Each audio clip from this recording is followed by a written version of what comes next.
As many military families can attest, the wounds of war can easily follow a soldier home. And a growing number of husbands and wives are finding themselves on a new battlefield in their own homes. Michelle Miller met up with one couple who fought to keep their marriage together. At MacDill Air Force Base, Sergeant Major Chris Ferris tries to draw out what the military's trained its toughest warriors to keep in. I've got a bunch of combat vets sitting here that, hey, man, you're getting a little touchy-feely. I'm not going to share that stuff. Their emotions. Well, if you don't share it, we can't identify it.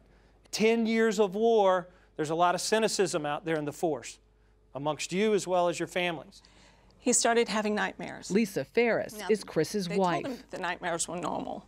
I didn't find it normal one night when he woke up, or I woke up, and he was on top of me strangling me. And I was trying to wake him up and going, Chris, wake up, wake up. And he finally looks at me and says, what? I'm like, you're strangling me. He went, no, I'm not, and rolled over and went back to sleep. That was Together, the Ferrises tag team a retelling of their troubled marriage. And he had my head. What was it about your story that you thought could help these guys?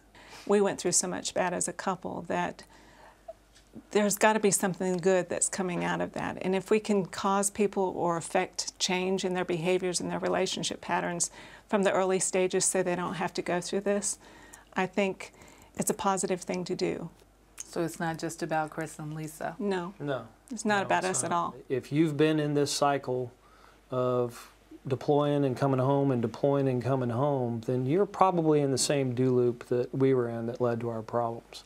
Ferris is the top enlisted man in the military's most elite unit, Special Operations Command. My coping mechanism for combat was to think of myself as dead, to accept my death. So all those years from '93 until this war began, when my wife looked at me and said, something in you has died, and I looked at her and said, you're crazy, I'm still the same guy, you know what, she was right.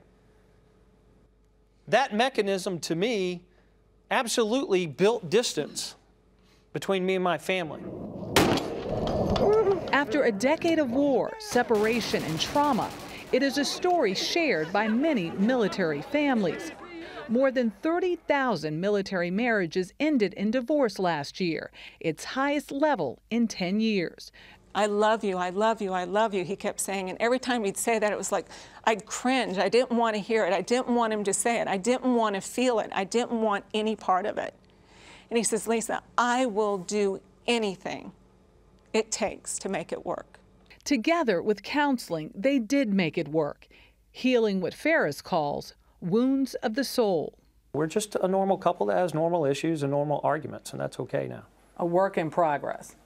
Like any marriage, like any marriage. For CBS This Morning, Michelle Miller at MacDill Air Force Base. We were just saying the New York Times, Time Magazine has a cover story about military suicides. I mean, it really is one of the big challenges for the Army as they look at the number of tours that soldiers had between Iraq and Afghanistan and dealing with these issues. Well, military families have suffered so much, and it's not just the physical wounds of war, but the emotional wounds of war, and these military families need help. But bravo to them, though, guys, for speaking out. I love what Chris said. If you don't share, you can't identify, and being so candid about what's going on in their marriage.